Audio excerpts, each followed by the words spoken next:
할렐루야. 우리가 지난주까지 구약의 미가 말씀을 봤었죠.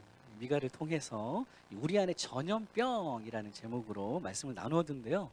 구약을 봤으니까 이제 신약도 한번 봐야 되겠죠. 신약의 영적인 전염병도 결코 만만치가 않습니다. 이미 우리가 지난 주일에 살펴봤었던 것처럼 이 미가 선지자가 당시 예언의 말씀을 전하기를 훗날 메시아가 이 땅에 오셔서 아주 구체적으로 이 베들레헴이라고 하는 동네에 태어나셔서 그가 그의 도를 가지고 그의 길을 우리에게 가르치신다 그랬고요. 또 그가 많은 민족을 심판하시고 판결하시고 다스리시는데 총칼이나 창이 아니라고 그랬죠. 무력이 아니라 진정한 평화를 통해서 모든 민족을 다스리신다 그렇게 말씀하셨습니다. 그리고 미가 당시에는 영적인 전염병으로 인해서 베들레헴이라는 이 베들레헴이라던 원래는 빵과 떡이 있는 집이라고 그랬죠. 원래는 빵집이라는 뜻입니다. 베들레헴이.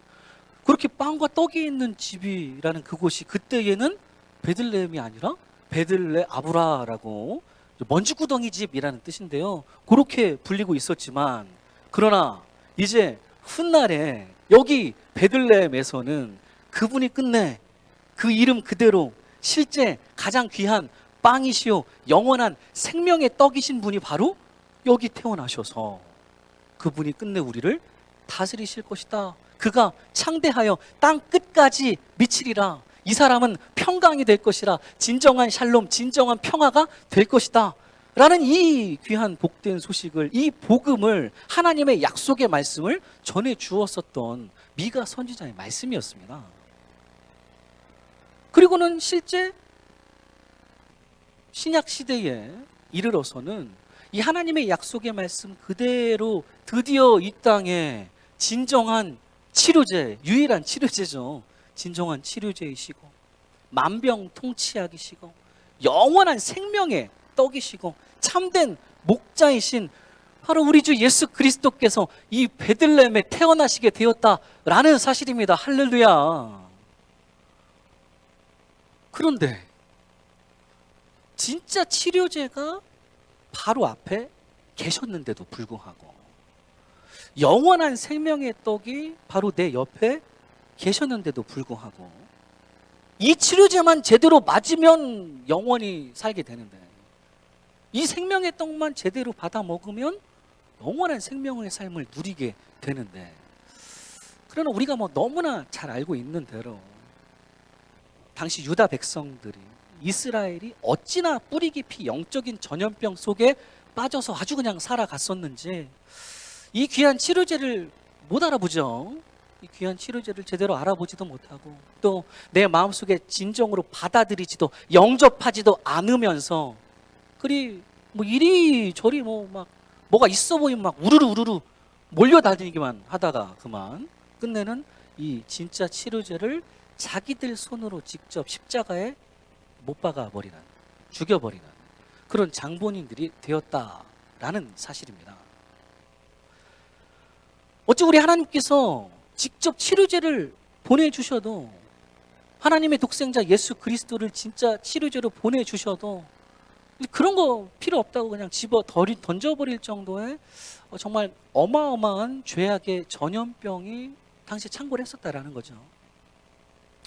그렇다면 유일한 치료제 우리 예수님을 바로 앞에 두고도 당시 이스라엘 가운데 만연했다던 이 죄악의 전염병에는 또 구체적으로 어떤 증상들이 수반되고 있는지를 봐야 되겠죠. 오늘 이 요한복음 6장 말씀을 통해서 함께 그 증상들을 살펴보면서 지금 이 시대에 이스라엘이라 불리는 하나님의 자녀라 불리는 그리스도인이라 불리는 우리 안에서도 행여 이런 죄악의 전염병들이 여전히 나타나고 있지는 않는지 나 자신을 또 우리들을 돌아보면서요 오직 말씀이 육신이 되신 이름 예수 그리스도로 말미암아 주께서 친히 치유해 주시는 그 놀라운 회복을 늘 사모해 나가시는 저 여러분 모두가 되시기를 간절히 축원합니다. 크게 세 가지로 볼 건데요. 먼저 첫 번째 증상입니다. 생명의 떡에는 별 관심이 없고요. 그죠? 세상의 떡에 진짜 그 목적을 가지고 살아간다. 라는 거죠. 이 본문의 시작인 22절, 23절 말씀 보면 이렇습니다. 이튿날 바다 건너편에 서 있던 무리가 배 한 척 외에 다른 배가 거기 없는 것과 또 어제 예수께서 제자들과 함께 그 배에 오르지 아니하시고 제자들만 가는 것을 보았더니 그러나 디베라에서 배들이 주께서 축사하신 후 여럿이 떡 먹던 그곳에 가까이 왔더라. 이런 말씀입니다. 오늘 요한복음 6장의 전체적인 이야기는요, 바로 오병이어의 기적이 있은 바로 직후에 발생한 사건들입니다. 우리가 잘 아는, 너무나 잘 아는 사건이죠. 오병이어. 우리 예수님께서 보리떡 5개와 물고기 2마리를 가지고 남자만, 장정만 5,000명이나 되는 사람들을 먹이셨던 그 오병이어의 기적이 6장 말씀의 시작에 나오고요. 그리고는 이제 물 위를 걸으시는 우리 예수님에 대한 이야기가 잠깐 나온 후에 이제 오늘 본문부터 해서 22절 말씀부터 마지막 6장 71절까지는요, 전부 다 우리 예수님께서 말씀하시는 영원한 생명의 떡이 되시는 우리 예수님에 관한 그런 말씀들입니다. 그래서 요한복음 6장은요, 전체적으로 보면 한마디로 이거는 떡에 관한 말씀입니다. 그리고 그 떡에는 2가지 종류의 떡이 있죠. 세상의 떡과 생명의 떡이 있습니다. 먼저는 그래도 세상의 떡, 우리 예수님 무시하지 않으셨어요. 세상의 떡으로 예수님께서는 5,000명이 넘는 이 사람들을 육적으로 정말 피지컬하게 먹는 걸로 입으로 먹여주시고, 그리고 난 이후에는요, 그냥 세상의 떡으로 끝나는 거 아니라는 거죠. 세상의 떡으로 끝나는 삶이 아니라 그보다 훨씬 더 소중한 생명의 떡으로 이스라엘 백성들을 이제 영적으로 또 먹여주시고자 하시는 우리 예수님의 모습이 이제 6장 전체에 그려져 있습니다. 그래서 6장은 떡에 관한 말씀이에요. 이렇게 먼저는 세상의 떡으로, 오병이어의 기적으로 아주 배불리 떡을 먹고 난 이후에 이 무리들이 지금 우리 예수님을 그냥 간절히 애타게 찾아 헤매고 다니고 있습니다. 이어진 24절이죠. 무리가 거기에 예수도 안 계시고 제자들도 없음을 보고 곧 배들을 타고 예수를 찾으러 가버나움으로 가서, 배들이 들어오는 것을 멀리서 보고서는 어느 배에 우리 예수님께서 타셨냐 하면서 이제 눈에 막 불을 켜면서 우리 예수님 이리저리 뒤져봤지만 어디에도 우리 예수님 안 계시니까요. 그러니까 이들이 또 자기들끼리 배까지 나눠 타가지고 저 건너편으로 지금 건너가서 가버나움으로 물을 건너가기 시작합니다. 그 정도의 열정이 지금 있어요. 예수님 찾으러 가는데. 그러다가 결국 우리 예수님을 바다 건너편에서 이제 무리들이 드디어 만났습니다. 25절 말씀이죠. 바다 건너편에서 만나 랍비여 언제 여기 오셨나이까 하니, 아주 그토록 간절히 찾아 헤매다가 끝내 우리 예수님을 이제 바다 건너편에서 무리들이 만나서 얼마나 반가운지, 랍비여 선생님, 아니요 대체 언제 또 여기는 오셨습니까? 저희들이 얼마나 애타게 선생님을 여기저기 찾으러 돌아다녔는지 아세요? 저희 배까지 타고 여기 선생님 만나러 왔어요. 이렇게 이제 얘기를 하고 있는 거죠.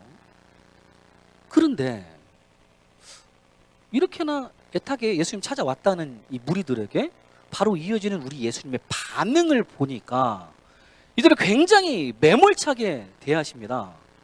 그러면서 너희가 지금껏 나를 찾아다니던 그 이유가, 그 목적이 잘못됐다 라고 하는 그 사실부터 아주 정확하게 짚어주시죠. 이어지는 26절 27절입니다.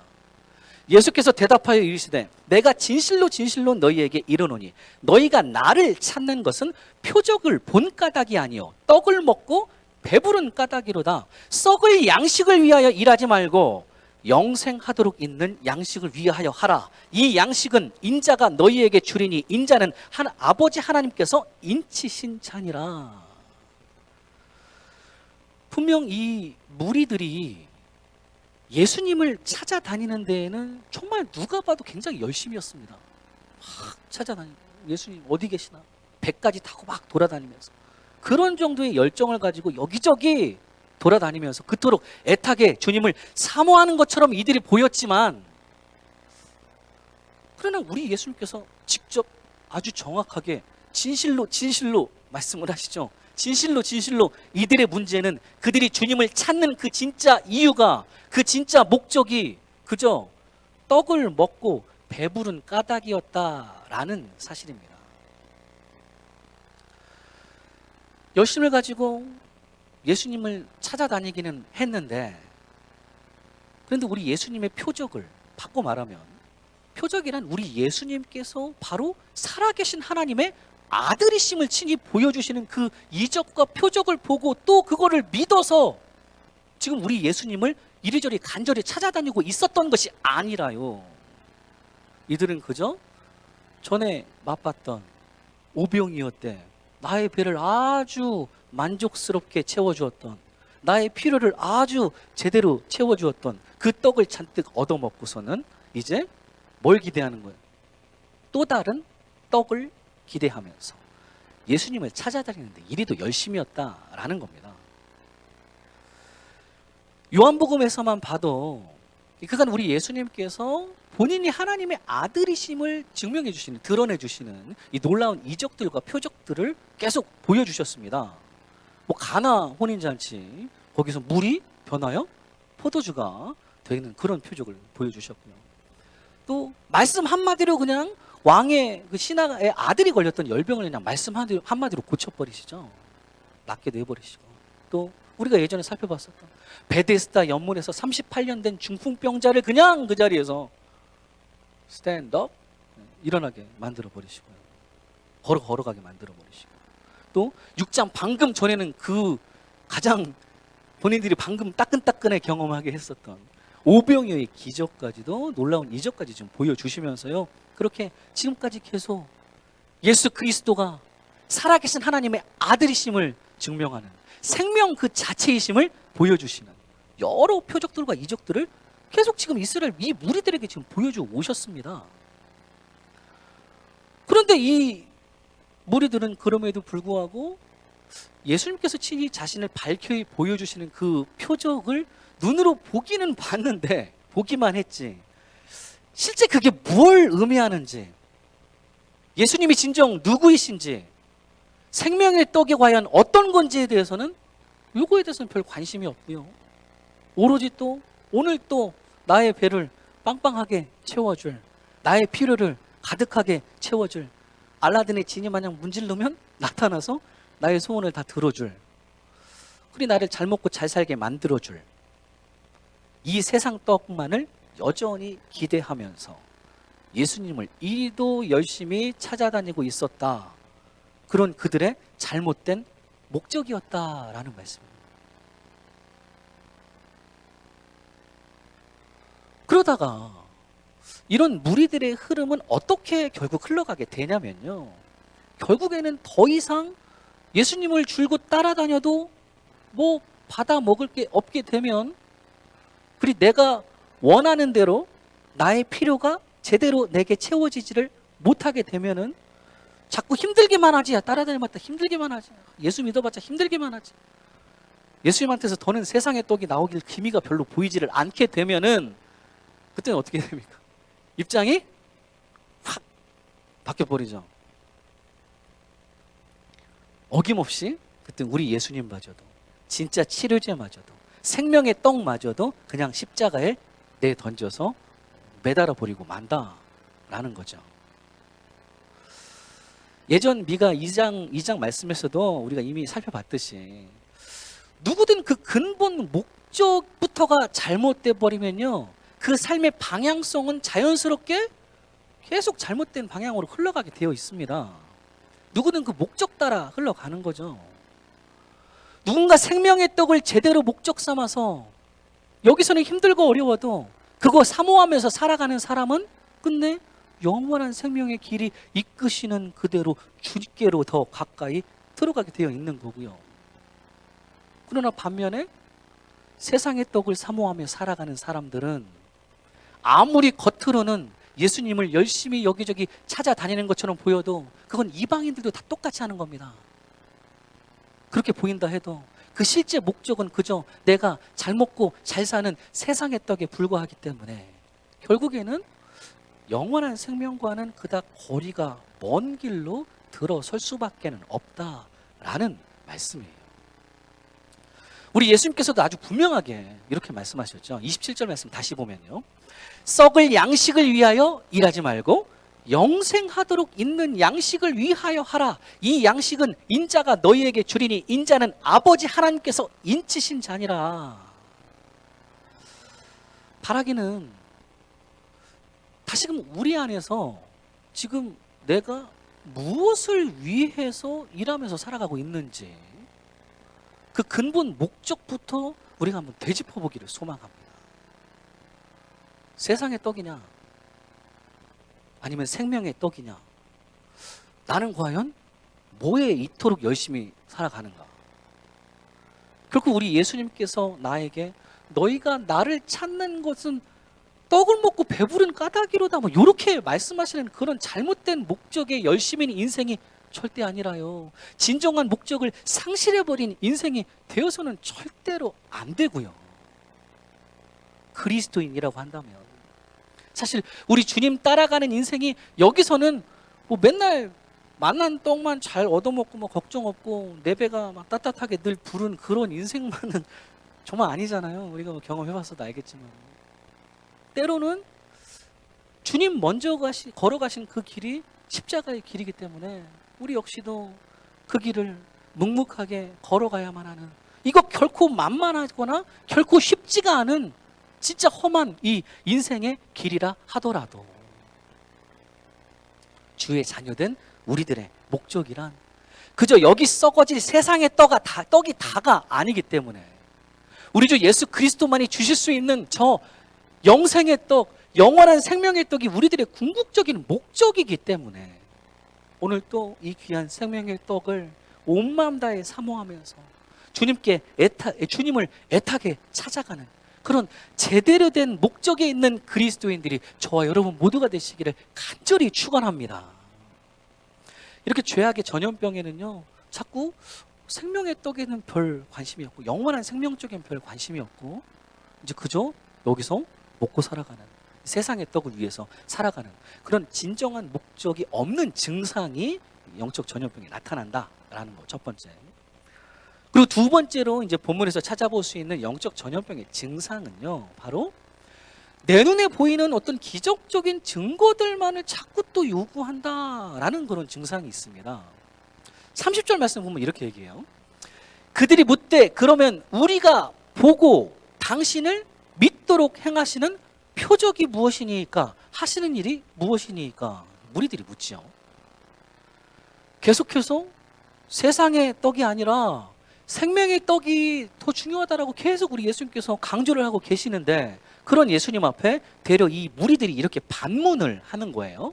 여기서 이들의 요지는 한마디로 그러면 생명의 떡이 당신이라면 우리가 눈으로 보고 당신을 믿도록 당신이 행하시는 표적이 증거가 뭡니까?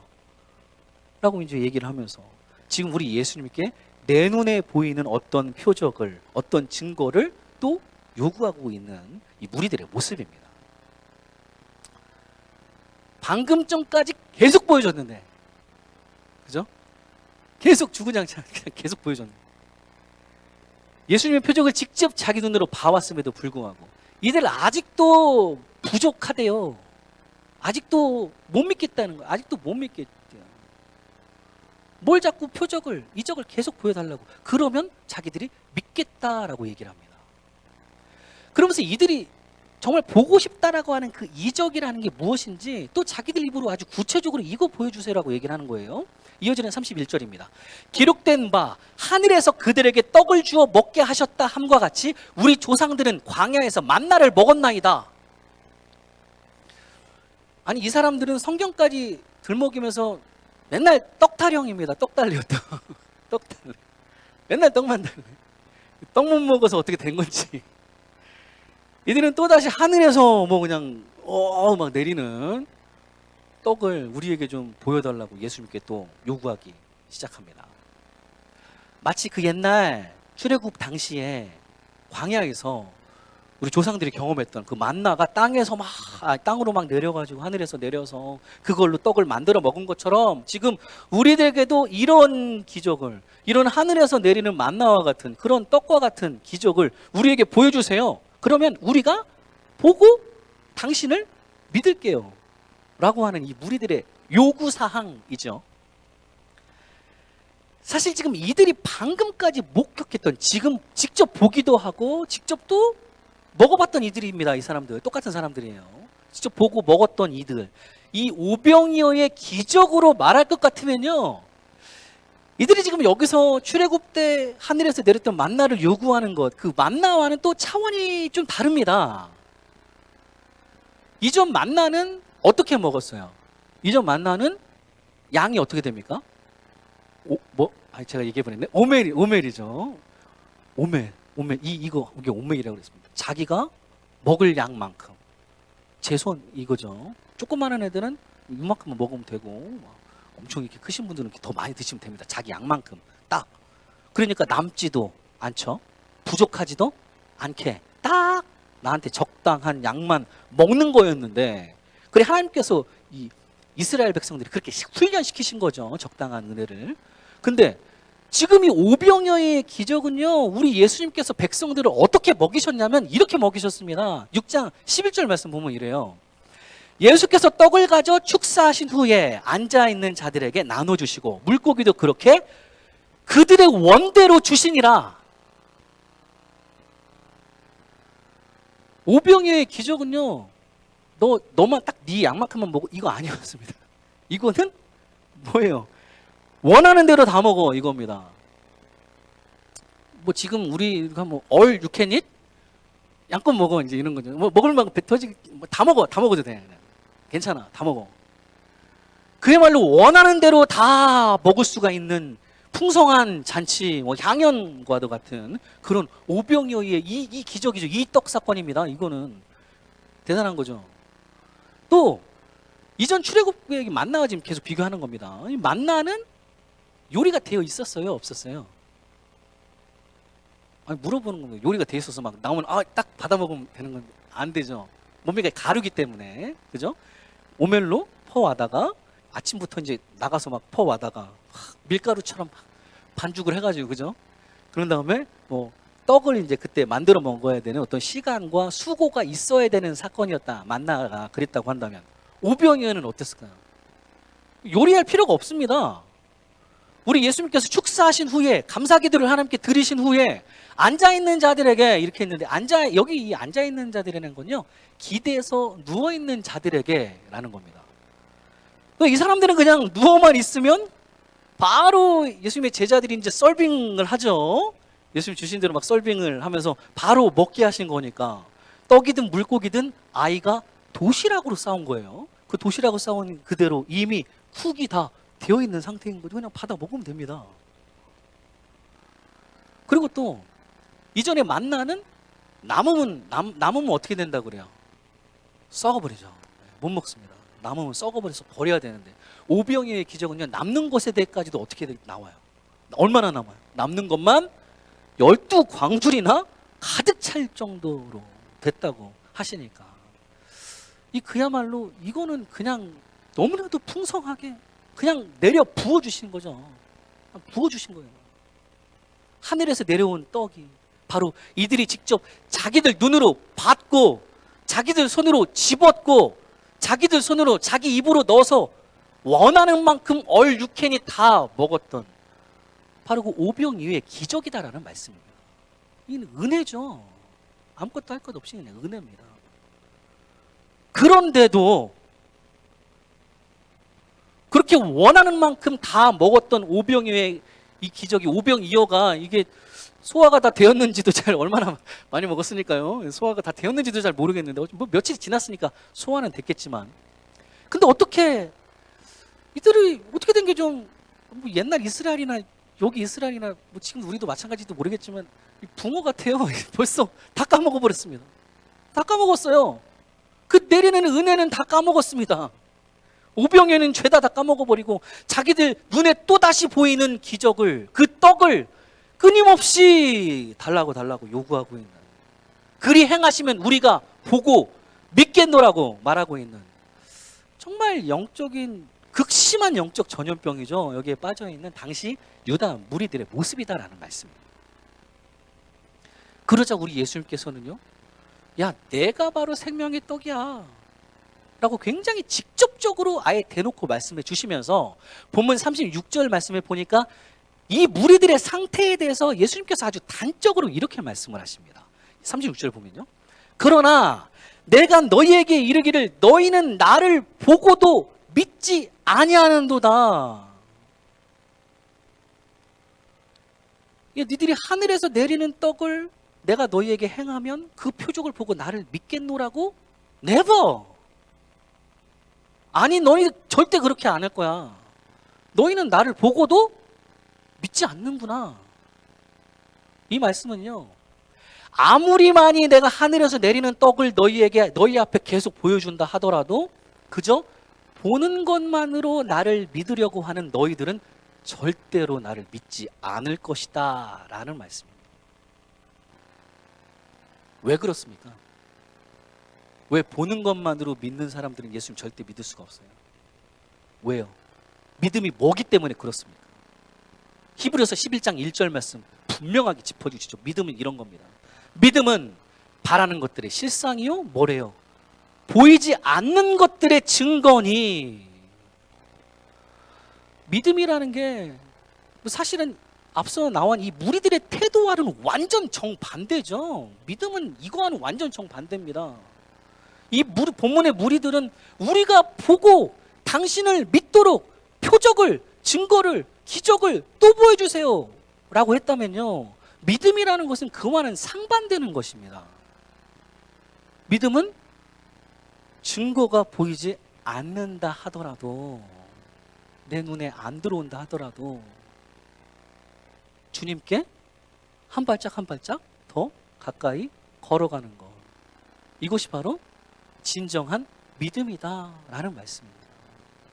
우리 아까 불렀던 찬양처럼요, 이 눈에 아무 증거 아니 배어도 믿음만을 가지고 선을 걸으며, 이 귀에 아무 소리 아니 들려도 하나님의 약속 위에 서리라.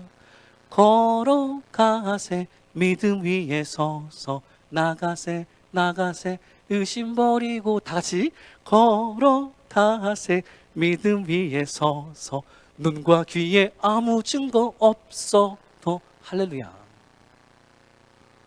내 눈의 증거, 내 귀의 증거 때문에 우리가 주님 믿는 거 아니잖아요. 그러다 자꾸 내 눈에 보이는 기적적인 증거들만 또 요구하는 그런 진정한 믿음이 없는 그런 신앙인 아니라요. 때로는 내 삶에 뭐 별다른 증거들이 확 막 보이진 않고, 예수 믿으면 조금 좀 우리 애들도 말 잘 듣고 좀 잘 좀 풀려야 되는데 그런 증거들 잘 보이지 않는 이 험한 인생길을 우리가 걸어간다 하더라도 때로는 너무 힘들고 고통스러운 이 상황을 좀 우리 하나님께서 어떻게 좀 바로 해결해 주셨으면 좋겠는데 그렇게 하시지도 않고, 어째 끝도 보이질 않는 어두운 터널 속을 나 혼자 걸어가는 것 같이 느껴진다 할지라도, 그러나 내가 주님을 택한 거 아니고요, 주께서 나를 택하셔서 자녀로 삼아주셨기 때문에 이 언약의 말씀 하나 붙잡고 당장 내 눈에는 잘 들어오지 않는다 하더라도 그간 우리 하나님께서 지금까지 내 삶에 보여주셨던, 또 이끌어주셨던 그 수많은 은혜의 증거들을 곱씹어 보면서 그렇게 죄인 중에 괴수인 나를 자녀 삼아주시고 여기까지 인도해 주신, 또 앞으로도 영원히 인도해 주실 그 크고 위대하신 하나님의 은혜와 사랑에 힘입어서 이제는 나도 나의 한 발짝을 주님께로, 주께로 가까이 조금씩 더 내딛어 보는 것, 이것이 바로 믿음. 믿음은 보이지 않는 것들의 증거인 줄로 믿습니다. 바라기는 영적 전염병이 만연하는 가운데 내 안에 믿음이라는 것도 다시 한번 좀 되짚어 봤으면 좋겠습니다. 결코 내 눈에 막 혹해 보이는 어떤 기적적인 증거들만 하나님께 더 많이 요구하고 그거 따라다니는 거 아니라요. 우리는 이 눈에 아무 증거 많이 배워도 지금까지 풍성하게 부어주신 마치 all you can eat의 은혜처럼 막 은혜 그냥 부어주셨잖아요. 수많은 은혜의 증거들을 그것에 힘입어서요. 매일매일 주께로 조금씩 더 가까이 나아가시는 그런 진정한 믿음의 소유자들이 저와 여러분 모두가 되시기를 간절히 축원합니다. 이렇게 죄악의 전염병에는 내 눈에 보이는 어떤 기적적인 증거들만 자꾸 더 요구한다라고 하는 이 진정한 믿음이 없는 증상들이 나타나는 거고요.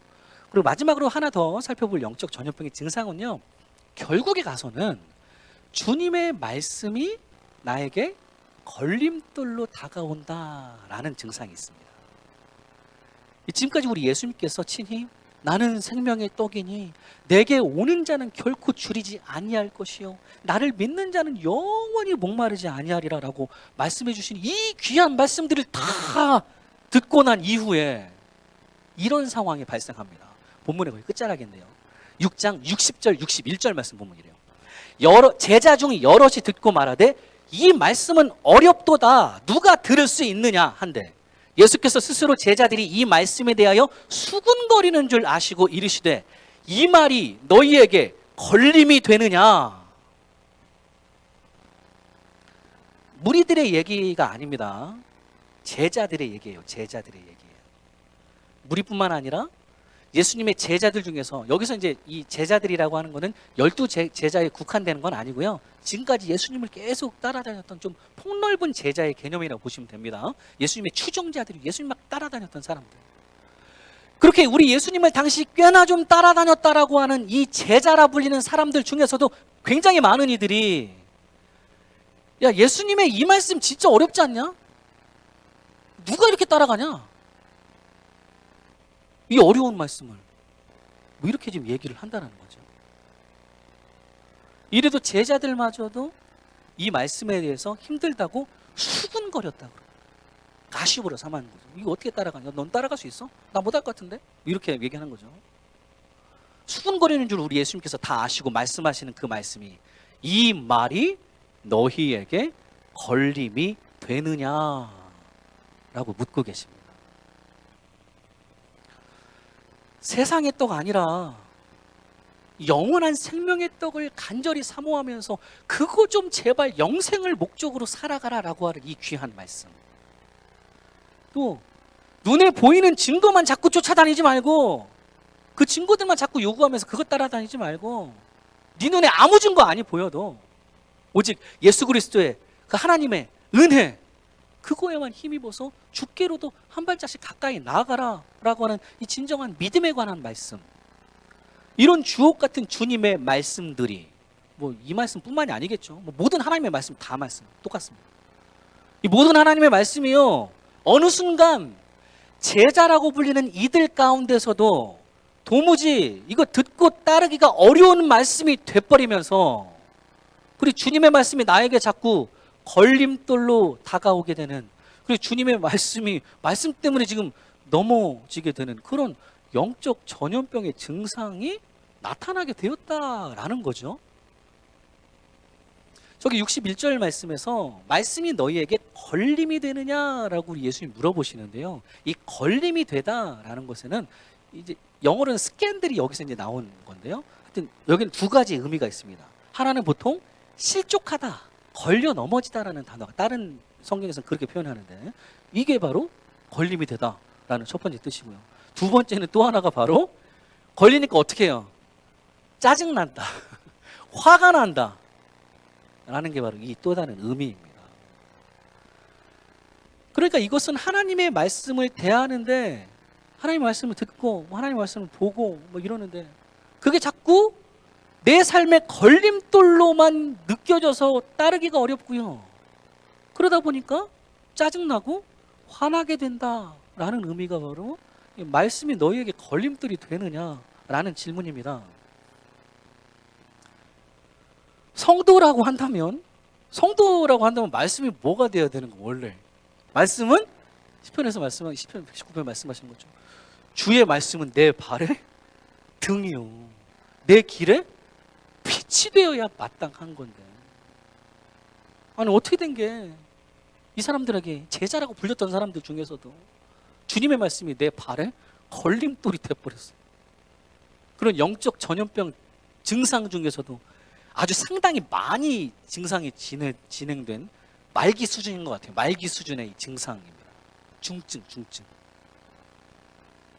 여기까지 가면 안 되는 거 진짜로. 큰일 나는.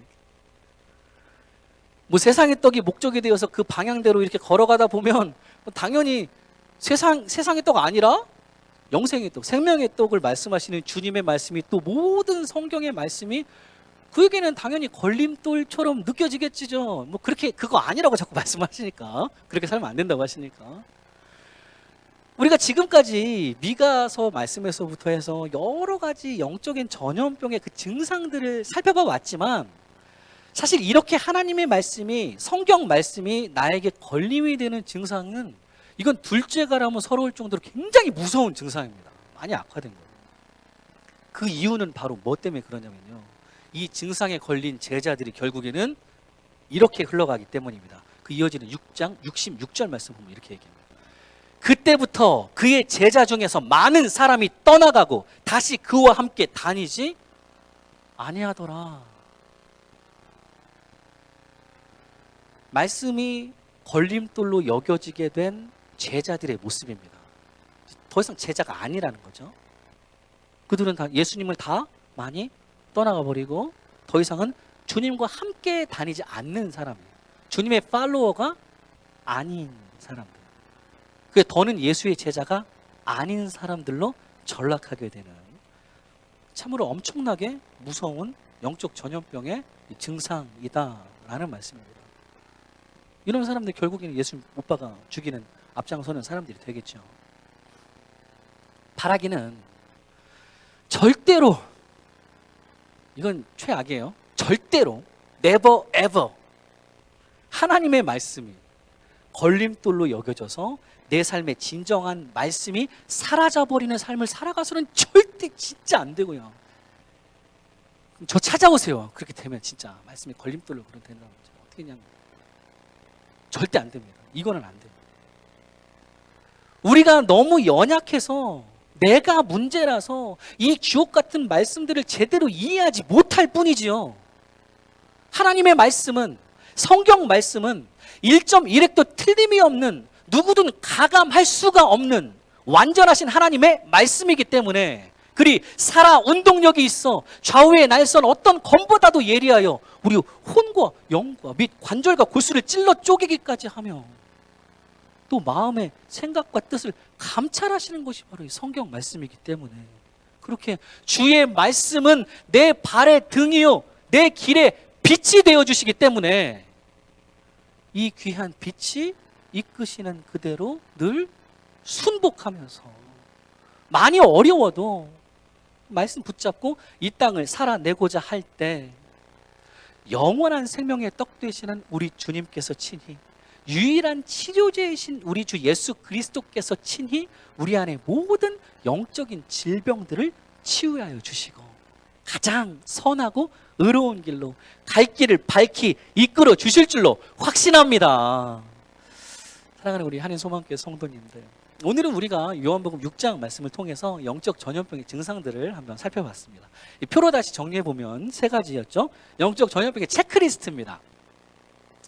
진정한 목적이 없다라는 거, 이건 생명의 떡보다는 세상의 떡에 내 진짜 목적이 더 있는가 한번 체크해 보시고요. 그리고 두 번째 영적 전염병의 증상입니다. 진정한 믿음이 없는 증상. 그러니까 내 눈에 보이는, 자꾸 보이고 뭐 들리고 뭐 이런 기적적인 증거들만 자꾸 요구하는 거를 내가 그걸 따라가고 그 쫓아가다니고 있는가, 그거 한번 체크해 보시고, 눈에 보이지 않아도 나는 주님께로 더 가까이 가는가, 요거 한번 체크해 보시고, 마지막 세 번째는 진정한 말씀이 없다라는 증상이 있죠. 하나님의 말씀이, 뭐 앞에서 선포하고 있는 제 말씀도 마찬가지고 기본적으로 성경 말씀이 나에게 걸림돌로 다가오는가, 이건 진짜 큰일 난다고 그랬어요. 이거 한번 체크해 보시고, 아무쪼록 우리 안에서 이 세 가지 부분을 늘 한번 체크해 보시면서 우리는 언제나 영원한 생명의 우리의 목적을 저기에 두고서, 그리고 이 땅을 뭐 가지고? 참된 믿음을 가지고서, 보이지 않아도, 증거 없어도 참된 믿음을 가지고 성경 말씀이라고 하는 이 가장 밝은 빛이 이끌어 주시는 그대로 우리에게 맡겨진 모든 인생길을 오늘 또 기쁘게 걸어 나가시는 저와 여러분 모두가 되시기를 간절히 축원합니다.